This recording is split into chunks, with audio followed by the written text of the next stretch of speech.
Hola, ¿qué tal? Bienvenidos a Ni Más Ni Menos con Yelenis Reina, ni más de lo que ocurre, ni menos de lo que nos importa. Hoy revisamos un tema de tensión que se vive aquí en Estados Unidos, que ya nadie puede ignorar.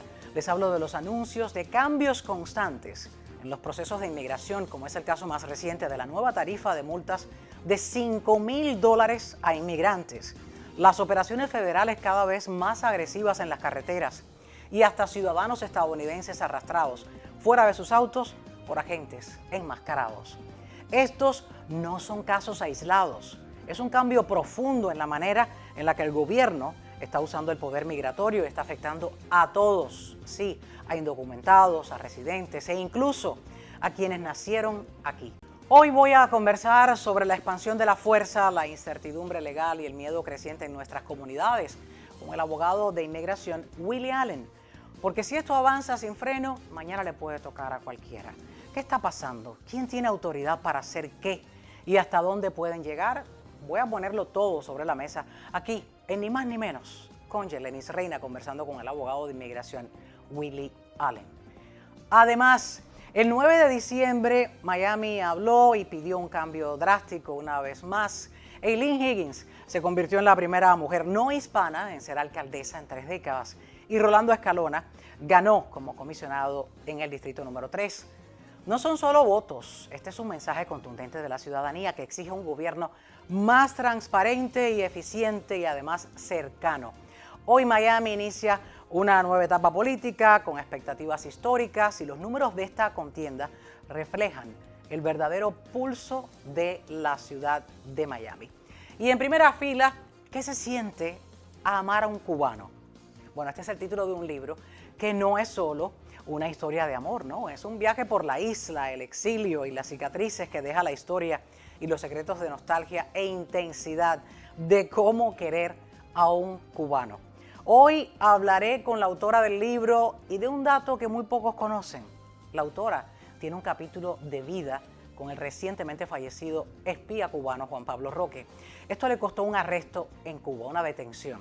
Les invito a que se queden hasta el final, aquí en Ni Más Ni Menos con Yelenis Reina, ni más de lo que ocurre, ni menos de lo que nos importa. Comparte, suscríbete a mi canal y si te interesan los temas del programa, dale like, porque a mí también me gusta y me interesan.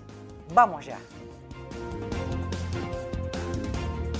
Ni más ni menos con Yelenis Reina. Ni más de lo que ocurre, ni menos de lo que nos importa.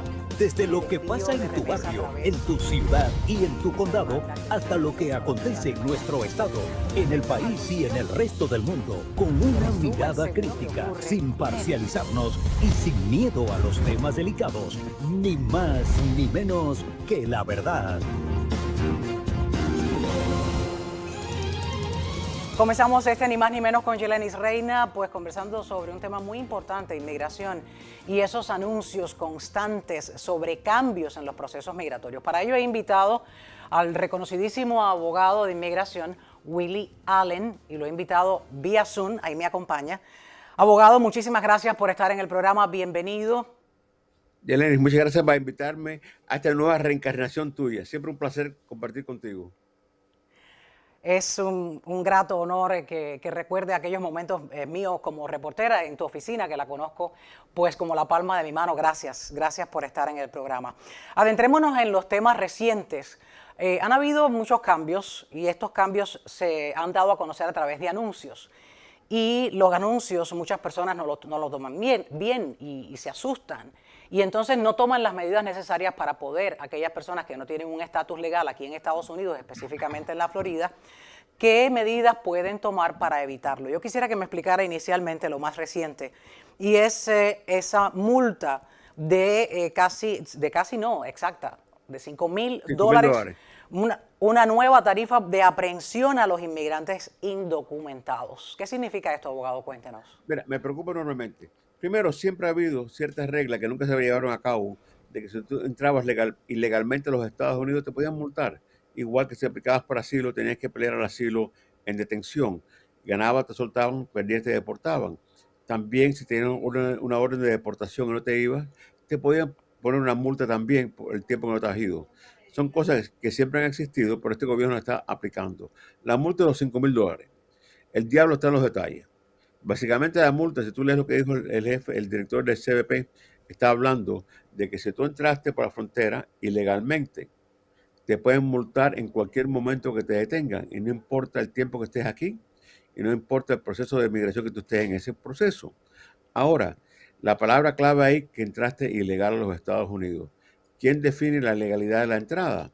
Yo creo que si tú entraste por CBP 1, no entraste ilegal, porque te inspeccionaron y te admitieron. Yo creo que si te presentaste en la frontera y tuviste un miedo creíble o te entrevistaron y te dieron un parol o una 220A o una 220B o una fianza, entraste después de presentarte, de ser inspeccionado y ser puesto bajo libertad. Así que no creo que esas fianzas aplicarían a ello. Pero como tú bien sabes, en este momento estamos discutiendo si la 220A es una entrada legal o no. Así que si seguimos los pasos de lo que él está hablando, es posible que traten de esas multas, ponérsela también a las personas que han entrado con 220A o con parol. No creo que pudieran ganar esas multas, pero sí creo que es un incentivo una vez más del gobierno para amenazar, crear un miedo entre los inmigrantes y crear lo que están buscando, que es la incertidumbre y el miedo para los inmigrantes que viven en los Estados Unidos. Una pregunta, según estaba leyendo el resumen de parte de este anuncio, dice que el cobro se va a hacer en el momento de la detención, sin esperar audiencia. ¿Esto es posible? Bueno, que quieren cobrarlo es posible, pero ¿cómo lo van a cobrar? ¿Cuántas personas que han entrado por frontera o cuántas personas que detienen tienen $5,000 arriba en los bolsillos de ellos? Hoy yo tengo como $34 en los bolsillos míos. ¿Qué tú crees? ¿Cuántas personas tú conoces que anden con $5,000 en el bolsillo?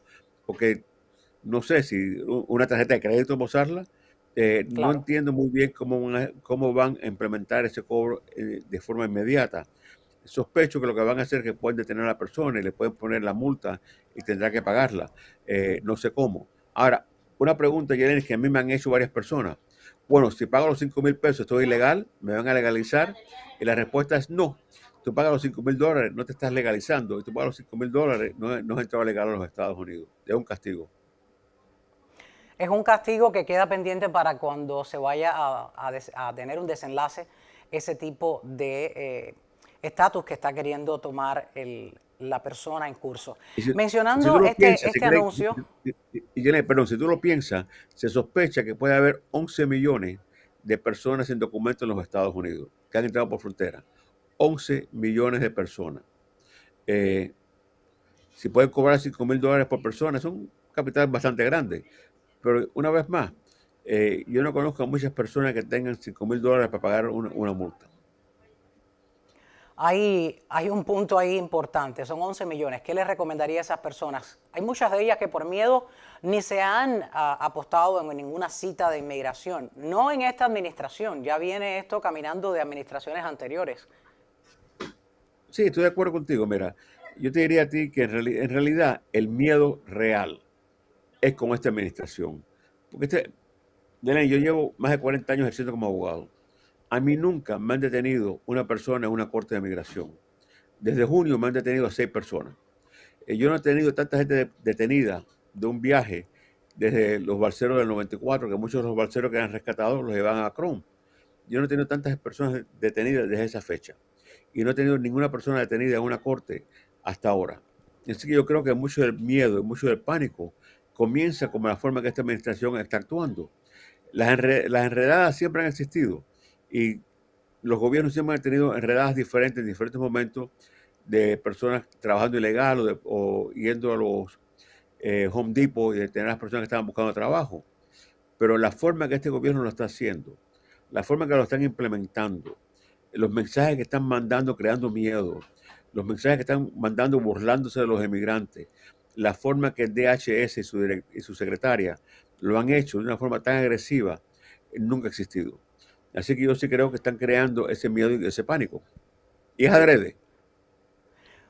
¿Crees que hay una carencia del protocolo a profeso para que estas personas se autodeporten? Yo creo que la idea es lo que a ellos les gustaría, y acuérdate que tienen el app hecho de Go Home. CBP Go Home. Entonces quieren que más personas lo usen. Hasta yo no sé si los números que hayan dicho de personas que lo han usado es verdad o mentira, porque en realidad es muy difícil creer en lo que la secretaria del DHS y este gobierno reportan. Pero que sí han creado pánico, sí lo han creado. Que por primera vez he tenido personas que me han venido a ver que se quieren ir, es verdad. Que si hay un miedo entre los emigrantes, hay pánico, que no debe existir. Preocupación siempre, pánico nunca. Que sí están intimidando lo más posible, sí lo están haciendo. Y que hay personas que están diciendo, mira, no puedo, no aguanto. Y que se han ido, está ocurriendo. Es una presión de terror, de miedo, de incertidumbre. Salen anuncios. Recientemente, pues, se iba a revisar las residencias, los estatus de Green Card a estas personas que lo tuvieran. Un documento que le daba legalidad y tranquilidad a muchas personas que no eran ciudadanas, pero sí eran residentes legales. Y ahora mismo están sujetos a revisión. Este es uno de los tantos anuncios. La suspensión de solicitudes de residencia y ciudadanía para cubanos y venezolanos. Esto se detuvo, estas solicitudes de Bueno, residencia se detuvo dos cosas. y estos cambios continúan. Bueno, dos cosas. Primero, hablando de la revisión de residencia del gobierno anterior. El gobierno anterior otorgó 3.500.000 residencias. 3.500.000. Vamos a decir que se van a concentrar en los cubanos y venezolanos.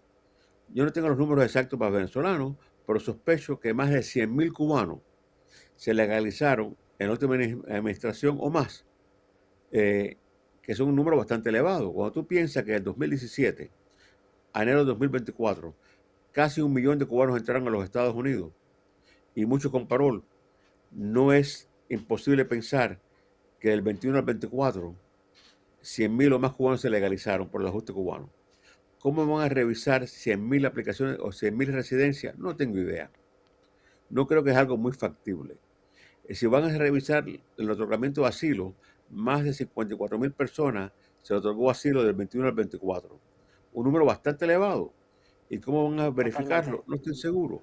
Entonces, es imposible que puedan verificar 3.500.000 residencias o 54.000 aprobaciones de asilo. Ahora, lo que está pasando con los cubanos y con los venezolanos. Esta última semana yo tuve una entrevista de ciudadanía suspendida, cancelada. Tuve una ucraniana que tenía que recoger su decisión de asilo, suspendida la cita para recoger su decisión, esperando el futuro. Esta mañana leí un artículo que varios cubanos y venezolanos que estaban en la cita para jurar bandera, ya habían sido entrevistados, ya tenían su ciudadanía aprobada.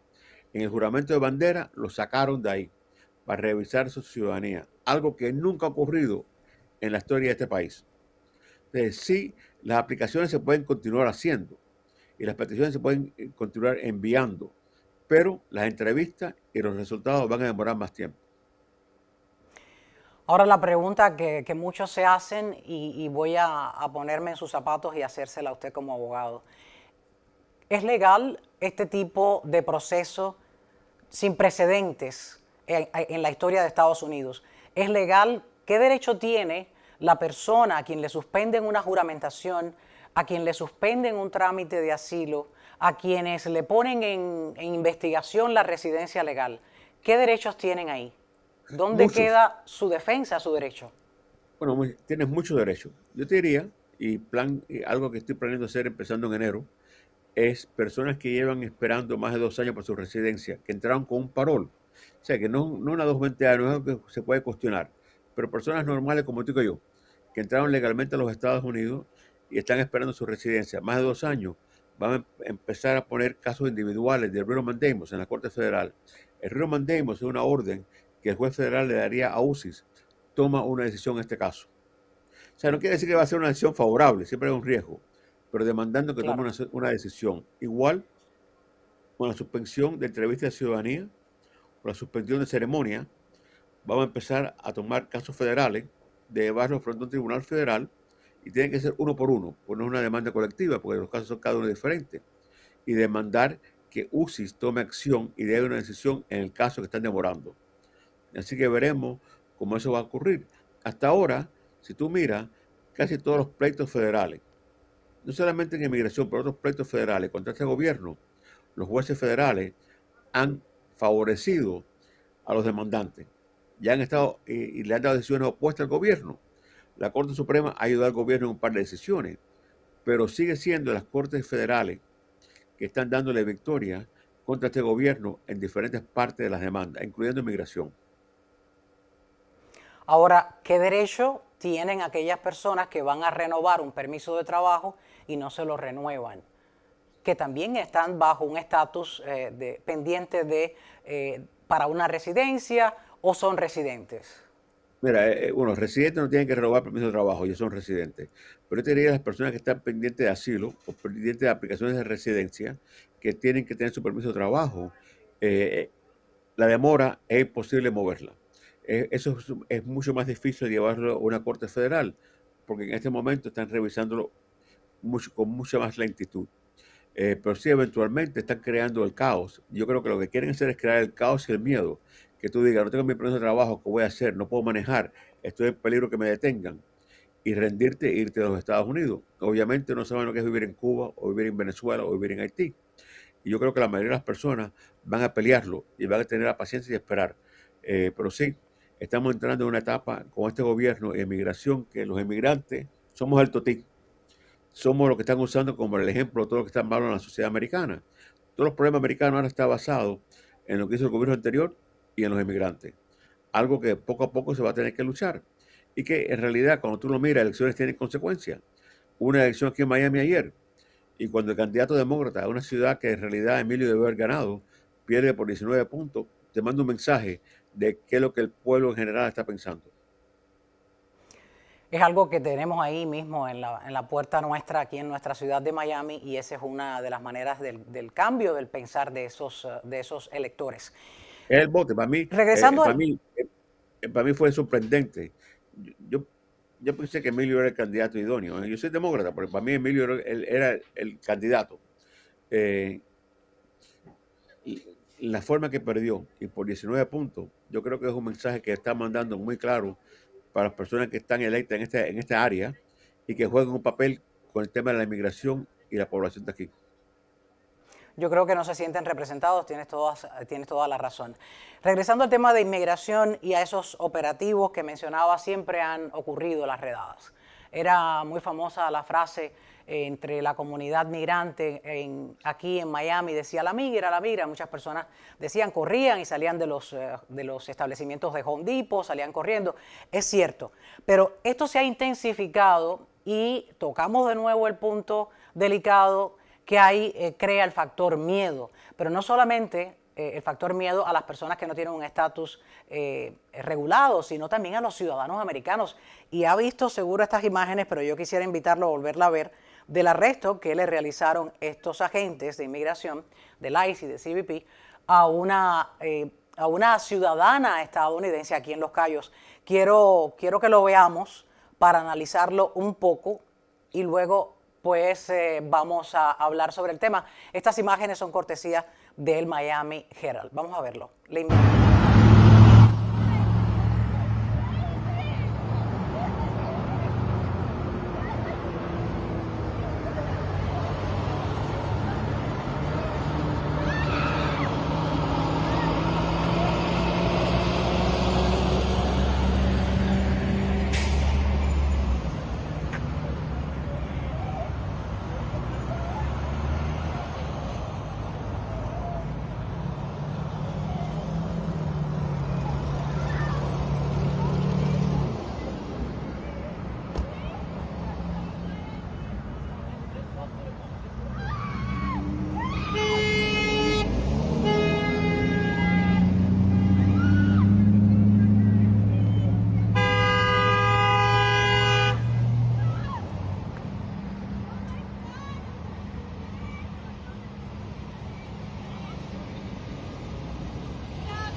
Número uno, 3 hombres para arrestar a una mujer. La 3 brutalidad. hombres, la brutalidad, la fuerza, la violencia, que no pudieron preguntarle a ella lo que respondió cuando gritó en inglés y lo decía, soy ciudadana americana.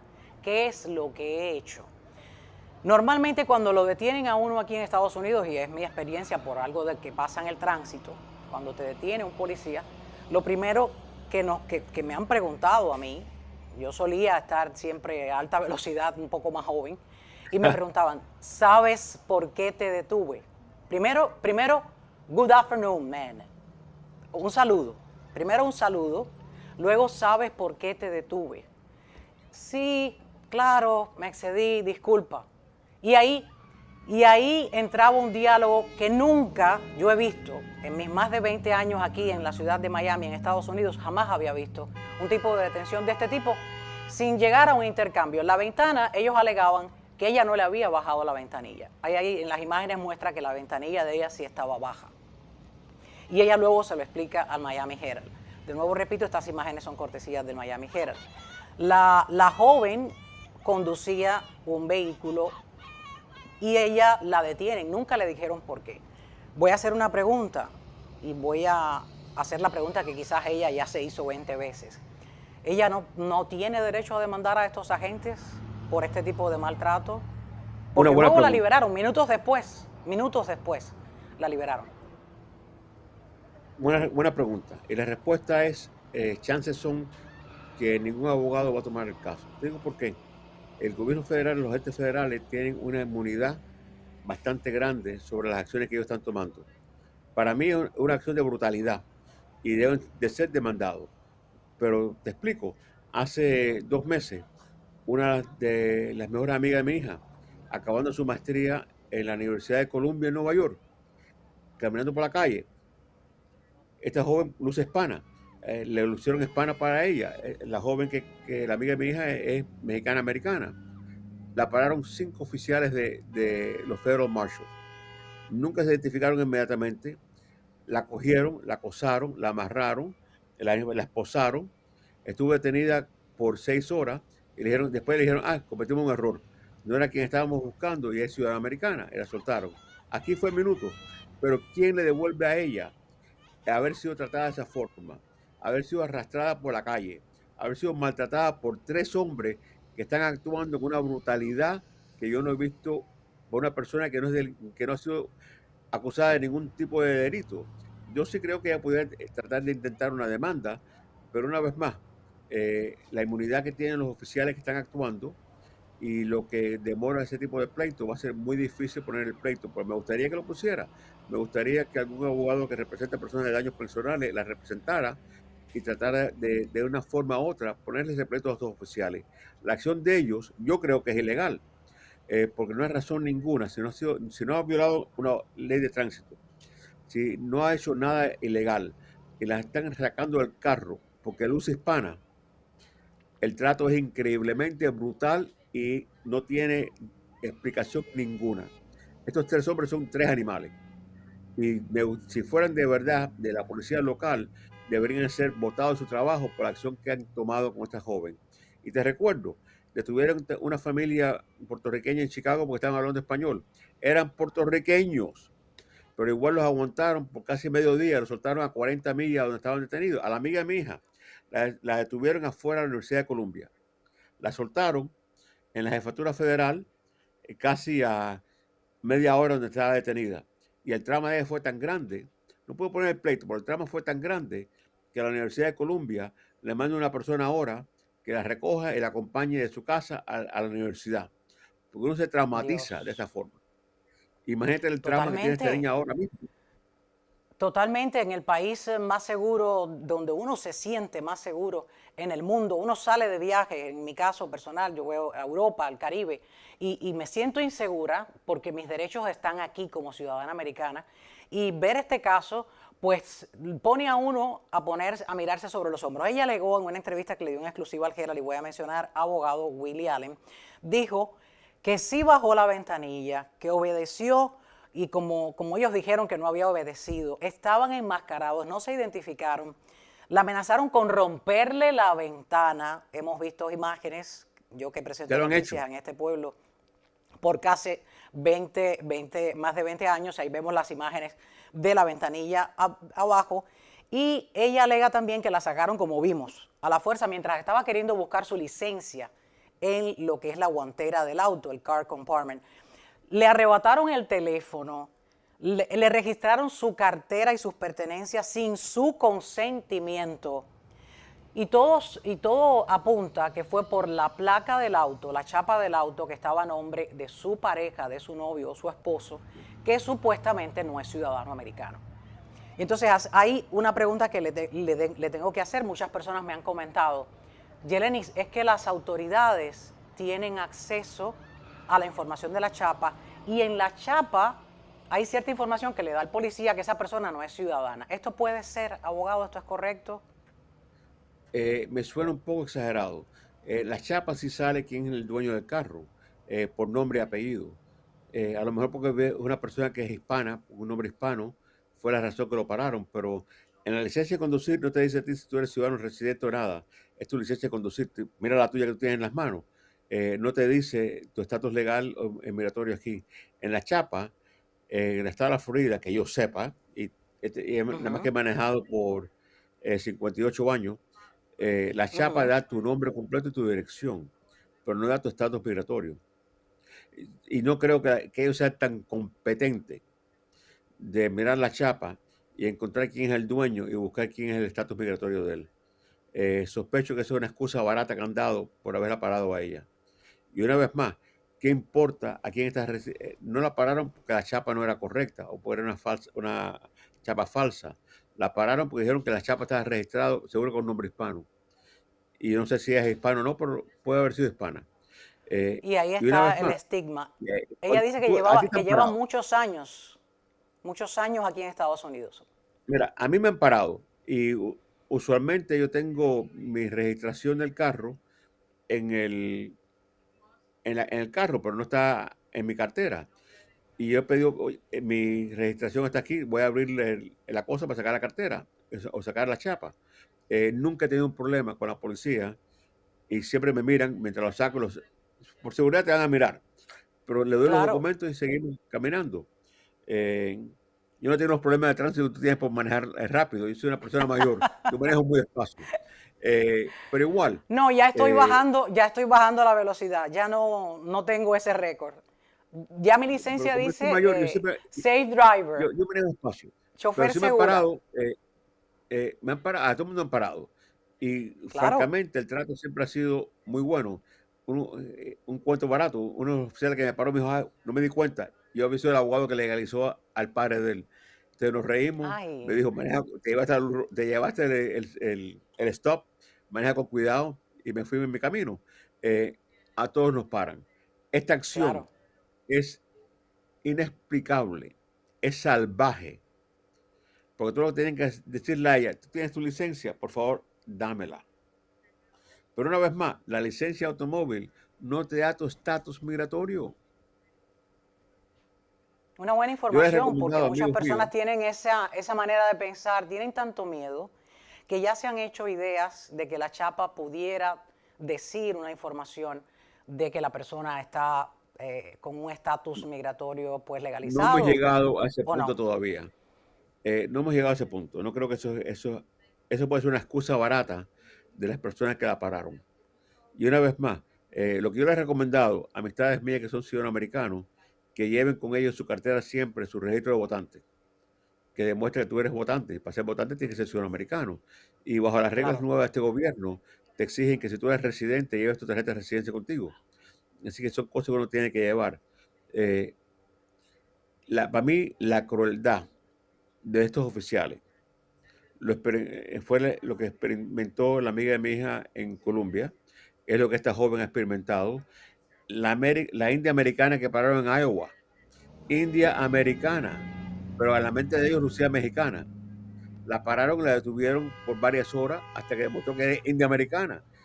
Para mí, los dos indios navajos que pararon en Arizona, estaban en la reservación, indios americanos, y los pararon por varias horas para demostrar que eran ciudadanos americanos. De verdad, hemos llegado a ese punto. Pero este gobierno está fomentando el odio. y entonces a lo mejor ¿A dónde, a dónde al ruso vamos, a ilegal dónde no lo vamos a van a parar. llegar? ¿A dónde Yo vamos a creo llegar? que Porque lo que he visto en los días recientes, y me sorprende, no sé si le ha pasado, no sé si es que por donde yo transito es un área bastante cómoda y segura, pero lo que me pasó recientemente es que yo veo una especie de miedo. Un agente de viajes me dice que ya a República Dominicana no están viajando cubanos residentes. Y cuando yo fui a estos restaurantes recientes, los vi un viernes, un restaurante aquí en la ciudad de Miami, verlo vacío y cómodo de entrar, y este al que le menciono sin nombrarle el nombre del restaurante, había que esperar 40 minutos normalmente. Al día siguiente luego fui a otro y vacío. Me dio tanta pena sí, hay sentarme miedo. en la mesa que dije, ¿será que el chef querrá cocinar solo para 2 personas? Porque un chiste para distender aquella tensión que te crea llegar a un lugar y que no haya nadie. Es preocupante. Mira, un colega tuyo que estaba haciendo un reporte el jueves pasado sobre las detenciones y los cambios que estaban llegando fue a un Walmart y fue a un centro comercial que siempre están llenos. El Walmart a las 6 estaba vacío, el parqueo estaba Tremendo. vacío. Y es un Walmart que está en un área bastante hispana. No había nadie. Y en el centro comercial, en el Publix que paró, muy pocas personas. Y yo creo que es el miedo. Es el miedo de estar en la calle, es el miedo que te vayan a recoger. Y eso es lo que este gobierno está fomentando. Eso es lo que quieren fomentar. Y que si tú eres inmigrante, te quieras ir. Y ahora, lo última hora, si tú vas a ver, tenemos la Copa Mundial aquí en los Estados Unidos. Se cree que 10 millones de turistas van a venir a ver los juegos aquí en los Estados Unidos. Se ha anunciado que van a estar en los estadios. Y no solamente eso. Tú leíste las reglas nuevas para visitar los Estados Unidos para buscar una visa, que tienes que No, entregar 5 años de tu social media. Yaneli, yo no sé ni cómo yo buscaría un año de social media. Yo no sé cómo yo buscaría un mes de social media. Que tú tienes que entregar los teléfonos tuyos, toda la información de tus parientes, los teléfonos de ellos, hacerte huellas biométricas de una embajada americana. ¿Quién va a pasar por todo eso para venir como turista a los Estados Unidos? Y eso es para el mundo engorroso entero. y complejo. ¿Quién va a venir a ver los juegos? ¿Quién van a ser los turistas? A mí lo que me preocupa es la otra cara. Si lo estamos haciendo para los turistas europeos y del mundo que vengan para acá, Europa nos va a pedir a nosotros como ciudadanos americanos que tengamos las mismas cosas, las mismas pruebas para viajar a Europa. Me preocupa. Estamos jugando un juego, y especialmente para la ciudad nuestra. Nosotros dependemos del turismo. Dolphin Mall. ¿Tú crees que el Dolphin Mall puede sobrevivir sin compras de Argentina, de Colombia, de Sudamérica que vienen a comprar ahí, de turistas que van a comprar, que son los que van al Dolphin Mall? ¿Qué va a pasar De con Venezuela. centros comerciales que dependen de las ventas de los turistas? ¿Qué va a pasar con Disney? ¿Quién va a ir? ¿Cuántos europeos van a de verdad a venir a ver los juegos del Mundial si tienen que pasar ese tipo de prueba para entrar a los Estados Unidos? O sea, yo no sé cómo entregar los teléfonos, entregar los números de teléfono, entregar el IP de tu computadora. Yo francamente no La sé ni cómo es dirección el IP de mi de la computadora. Tendría que computación. buscar al técnico que me lo haga. Sí, es algo que es complejo y que hay que estar al día, cada una de las personas, ya no solamente los que están en medio de un trámite legal para tramitar una legalización aquí en Estados Unidos, sino también hasta los ciudadanos. Le agradezco muchísimo, abogado Gracias a Willie ti. Allen, Un por placer esta compartir oportunidad. contigo. ¿Alguna recomendación que tenga a modo de cierre? De prepararse, estar preparado, saber cuáles son sus derechos y no al pánico. Yo personalmente no me gusta el pánico, hay que estar preparado, hay que estar consciente de cuáles son las leyes y saber lo que uno debe tener arriba de ellos para presentarse. Si eres ciudadano americano, lleva tu tarjeta de votante; si eres residente, lleva tu tarjeta de residente. Si no eres residente, estás en un proceso, lleva por lo menos la evidencia que estás en un proceso. Cero miedo, si no hay que estar preparado. Cero De nuevo, miedo. abogado, muchísimas gracias. Gracias a ti. Te espero y pienso que no sea la última vez. A ustedes continúen aquí en Ni Más Ni Menos con Yelenis Reina. Regreso con mucha más información. No se vayan.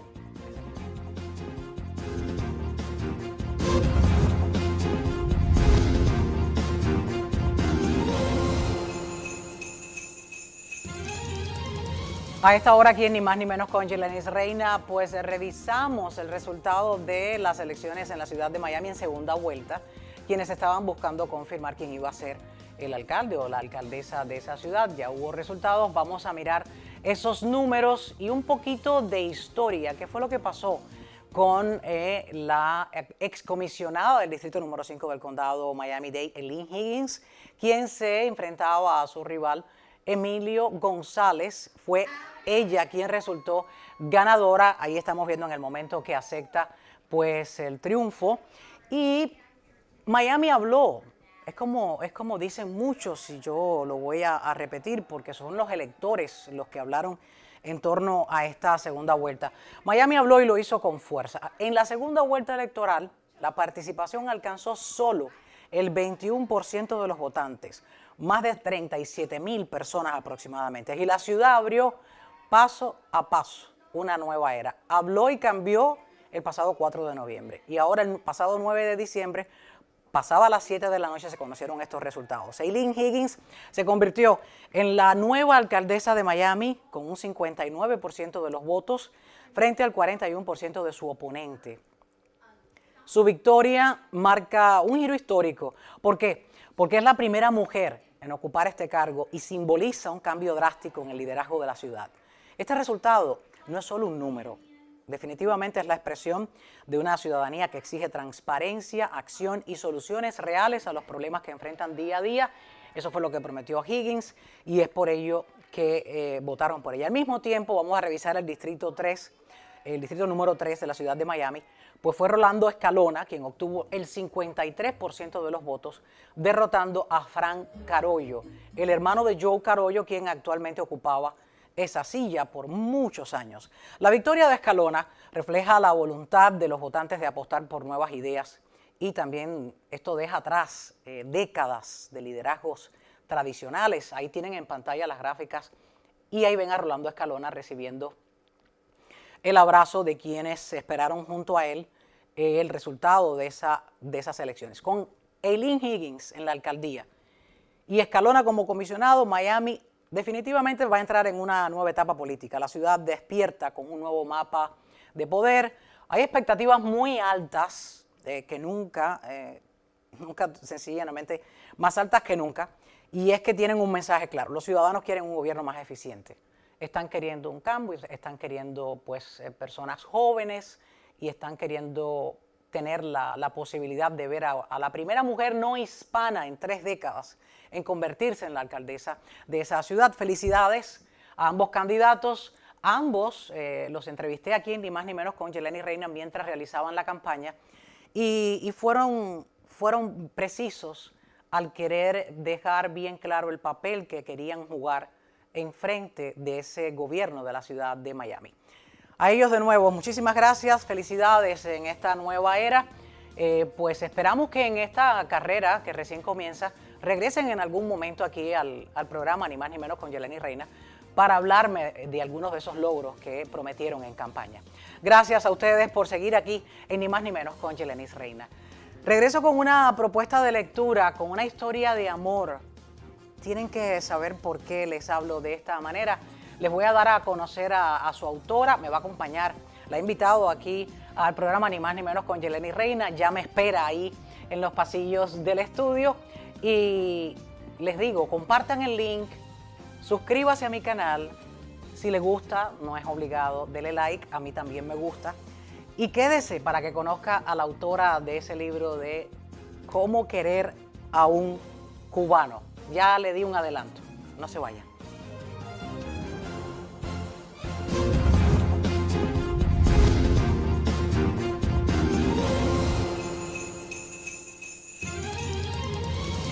En primera fila, pues cuento con la visita de una gran escritora, reconocida documentalista, periodista, ganadora de un premio Emmy. Y es una persona que acabo de conocer y tiene una energía muy bonita, se llama Anjanet Delgado. Bienvenida, Ni Más Ni Menos con Yelenis Reina. Gracias por invitarme. Anjanet la vamos a conocer, algunos los que no la conozcan, porque ha trabajado en medios aquí reconocidos, ha trabajado en televisión como productora, escritora, directora y como bien decía, premiadísima. Pero para quienes no la conozcan como yo, como escritora, es un honor el que ella haya tenido la gentileza de escribir este libro, como pueden ver ahí en pantalla, que se titula ¿Cómo es? La ¿Cómo pregunta querer es, a un cubano? ¿cómo querer a un cubano? Y me siento identificada porque no solamente porque soy cubana, sino porque digo, bueno, ¿cómo se me querrá? ¿Cómo se me podrá querer? Pero ella no se lo dedicó a todos los cubanos. Yo creo que sea ella que me lo diga. Cuéntame cómo nace este libro y por qué este título, Anjanet. Bienvenida nuevamente. Gracias por invitarme y por conversar conmigo. Mira, hace años un editor que se llama Hernán Vera Álvarez me pide que haga un ensayo. Él quería hacer un libro, una antología que se llamaba Enviado Especial. Y eran personas no cubanas y era como la mirada del otro, ¿no? Mirando a los cubanos. Y me dice, ¿puedes escribir algo de Cuba? Y le digo, claro, casada con un cubano, pues sí. Y empiezo a querer escribir algo más ensayo, más floreado, más diferente. Pero lo que salió en esos días, yo tenía muy reciente una pelea bastante fuerte con la pandemia. Mi marido es workahólico e insistía a irse a trabajar todo el tiempo. Y yo insistí en que se quedara, ¿no? Porque andábamos todos con el miedo, estaban pasando muchas cosas y no sabíamos todavía. Para un paréntesis, para los que no entiendan la palabra workaholic, pues es una persona que tiene adicción por el trabajo, por no decirle alcohólico por el trabajo, literal la traducción. Adicción por el trabajo. Y tenías que aguantarlo. Trataba, no lo logré, no lo logré, yo creo que ese fue casi el fin de nosotros. Pero a través de esa crisis, digamos, aprendí que tenía que descifrar a este hombre con el que vivía y que no conocía, o que yo entendía que no conocía. Decía, ¿cómo tú puedes vivir con un hombre tantos años y no conocerlo? Y empecé desde mi cultura, tratando de entender la suya, a descifrarlo un poquito. Entonces yo pienso que el libro es una carta de amor a mi marido, pero con el que ahora son 21 años, cumplimos el domingo, pero también al exilio. Yo digo que este exilio me recogió cuando yo llegué hace más de 30 años y venía con mi isla, venía muy peleada con mi isla y aquí encontré hogar. Anjanet Delgado es la autora de este libro, pero las fotografías son de Evelyn Sosa. Evelyn Sosa, háblame un poco de la fotógrafa. Evelyn es una artista completa, Yo pienso que las fotos de Evelyn, y por eso le pedí que me acompañara y honradísima de que haya dicho que sí, cuando ella retrata, te saca quien tú eres, saca tu dolor. El alma. El alma está en esa foto. Y ella retrata con compasión, yo creo, retrata con amor, sin juzgar. Y yo creo que eso sale. Y eso era lo que querías también mostrar en Cómo querer a un cubano, en este libro que como describes es una carta de amor a él mismo, a tu esposo, pero al exilio, a la memoria y también al Caribe. Anjanet Delgado, de origen puertorriqueño, no es tan difícil querer a un cubano, porque Cuba y Puerto Rico de un pájaro, las dos alas. Sí. A mí me encanta Puerto Rico, he estado allí y su gente es maravillosa. No me siento en casa. Me siento en casa. Claro. Y es algo que yo valoro mucho cada vez que visito a uno de los lugares, sobre todo en el Caribe. Te reconoces, te identificas en algunos de ellos. No en todos, pero sí en algunos de ellos. Y en Puerto Rico, pues me pasó. Sí. ¿Has visitado Cuba? Sí, visité Cuba hace muchos años. No voy a decir visité porque no lo visité, fui trabajando. Fui detenida en ese momento y gracias a Dios salí sin mayores problemas. ¿Tuviste un cruce con un espía cubano? Así mismo. Vamos a hablar de eso más tarde. Sigamos con el libro, es la presentación de este libro y quiero que tomen nota porque va a ser la presentación del libro ¿cuándo? Este sábado en Alfaros, en la Pequeña Habana, a las 7:30 de la noche. Voy a estar allí con Evelyn, va a estar Carlos Pintado, el poeta, uno de mis poetas favoritos, poeta cubano-americano, y un invitado musical especial. Especial que no vas a revelar para que las personas allí no me han vayan. permitido. No te han permitido. Cuéntame, ¿qué tiempo te tomó terminar el libro?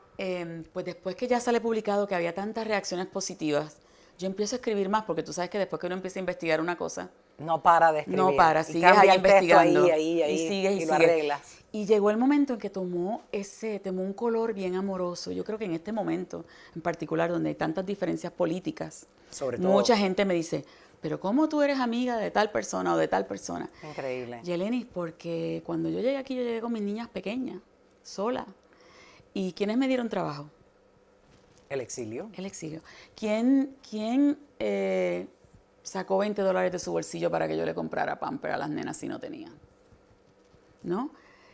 No hace mucho. La comunidad de Un problema un día Miami. con la ciudad, un problema grandísimo con la ciudad. ¿Quién se sentó a consolarme, a tratar de ayudarme? Una amiga cubana.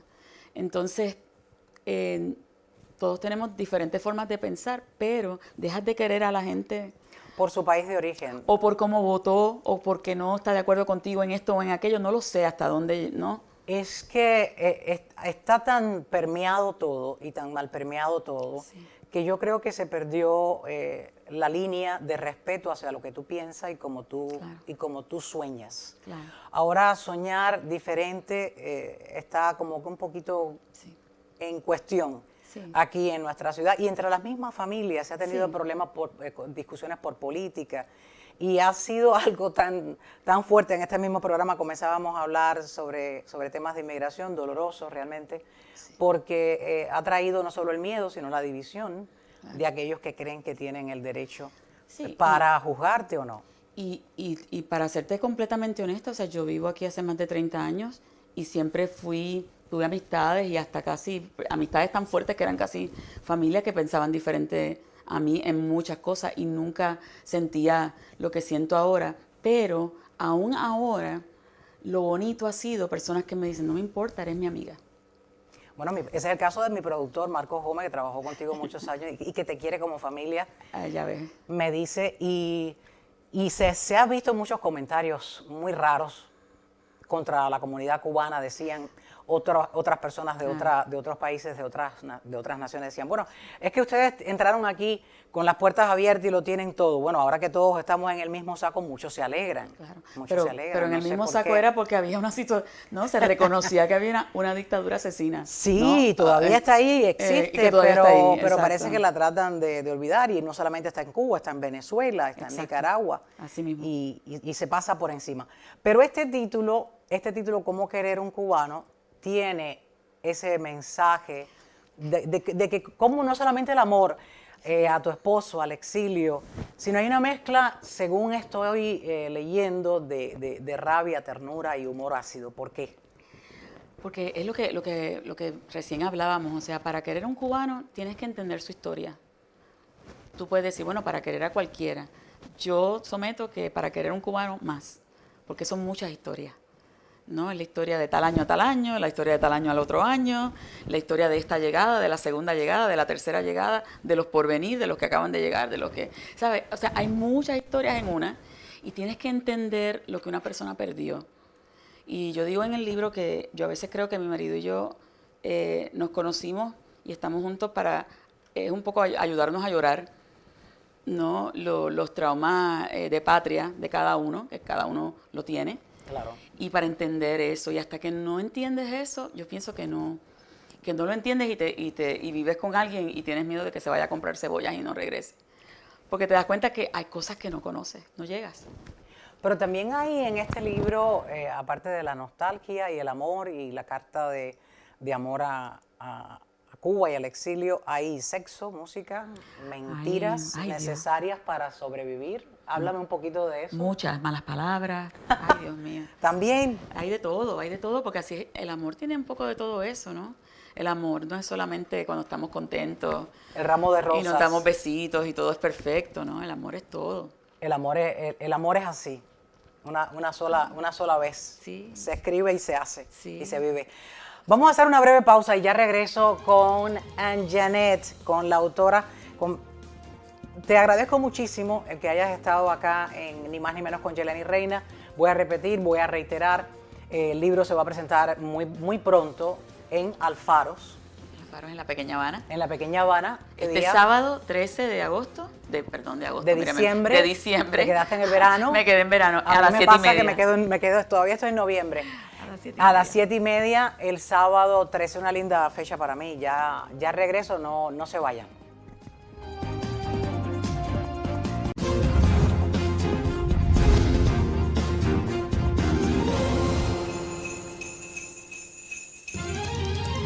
Y estoy de regreso, como les prometí, con la autora Anjanet Delgado, quien estaba promocionando su más reciente libro, Cómo querer a un cubano. Hemos estado hablando del libro, lo voy a presentar en Alfaro el sábado 13 a las 7 de la noche. Va a tener una sorpresa musical, pero quiero que no se vaya del programa sin que me cuente un cruce que tuvo en uno de sus viajes a Cuba como periodista con el recientemente fallecido Juan Pablo Roque, el espía cubano, y que fue detenida.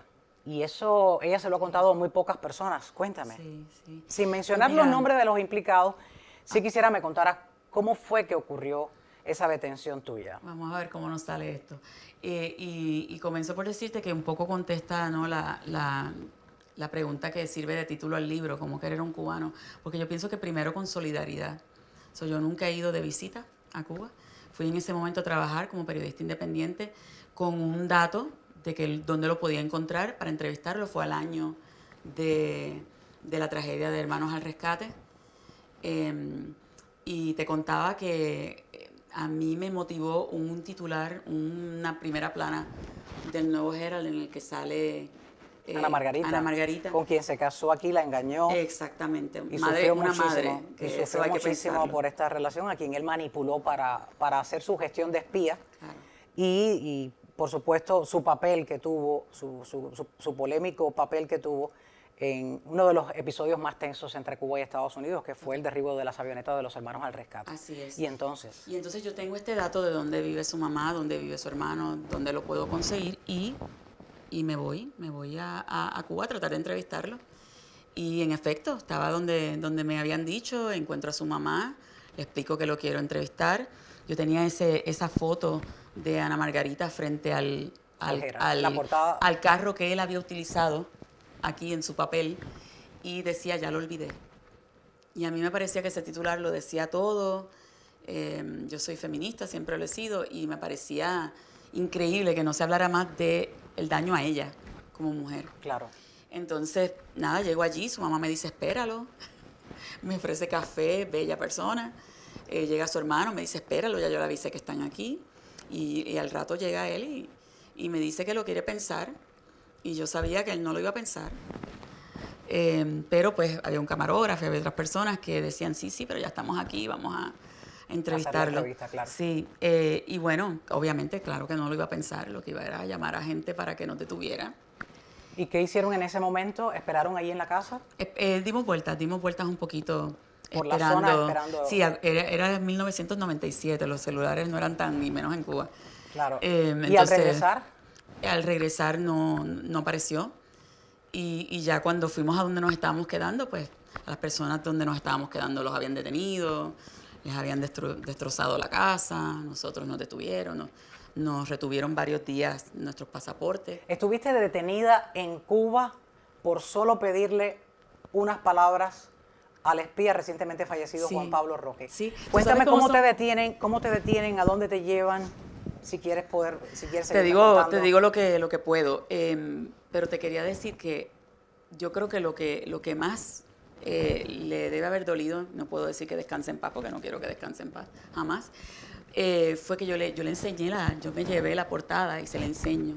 Del periódico del Herald, donde salía Ana Margarita, le digo, mira, diciendo, ya lo olvidé. ¿qué no le gustó. qué dices a eso? ¿No? Tú sabes, tú eres periodista también, tú sabes que tú vas a buscar que te contesten lo que siente. Lo que siente. Y lo que yo recuerdo el cambio en el rostro de él cuando vio la foto. Hizo así, Ana. Pero como, ¿no?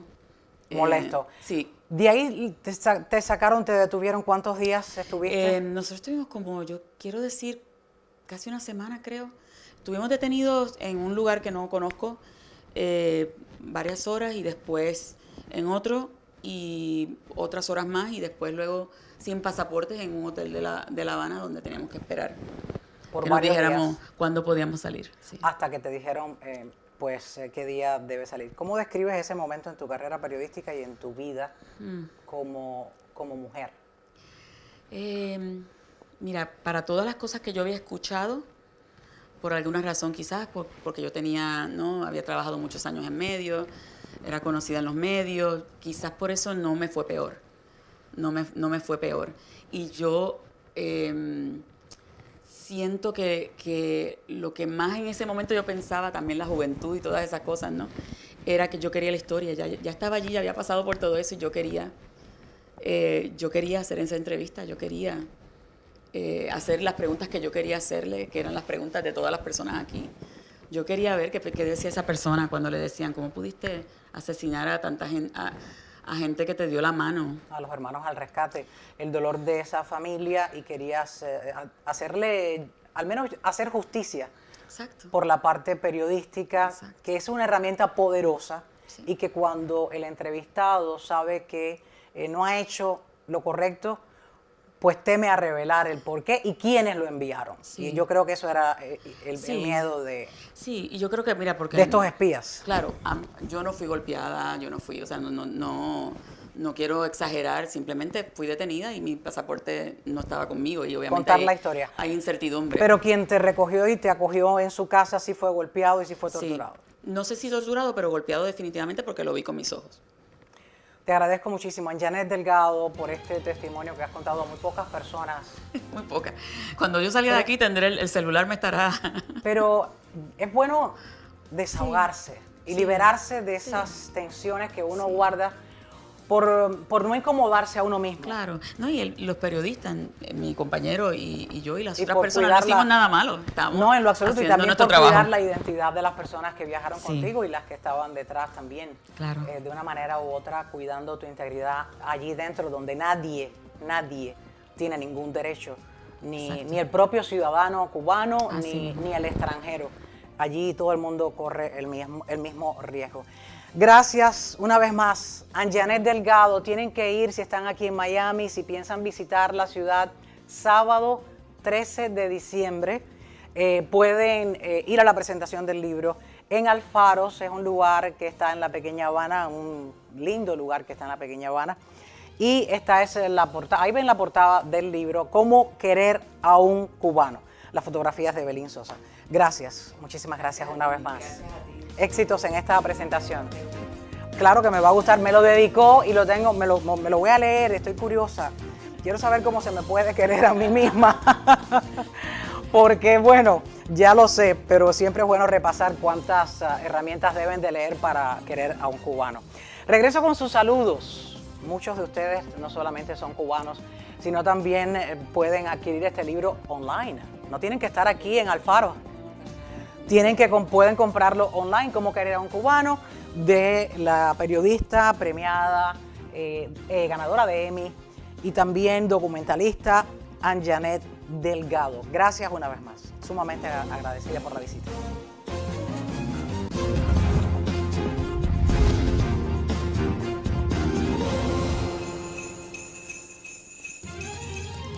Bueno, esas campanitas de Navidad indican que a esta hora nos vamos a despedir y como de costumbre lo voy a hacer con sus saludos. Vamos a abrir toda la pantalla y ya tengo los comentarios del programa anterior. Maravilla escribió, bueno, no escribió, me puso 2 corazoncitos, 2 emojis de corazoncitos. Gracias, Maravilla, ya te están poniendo tu corazoncito.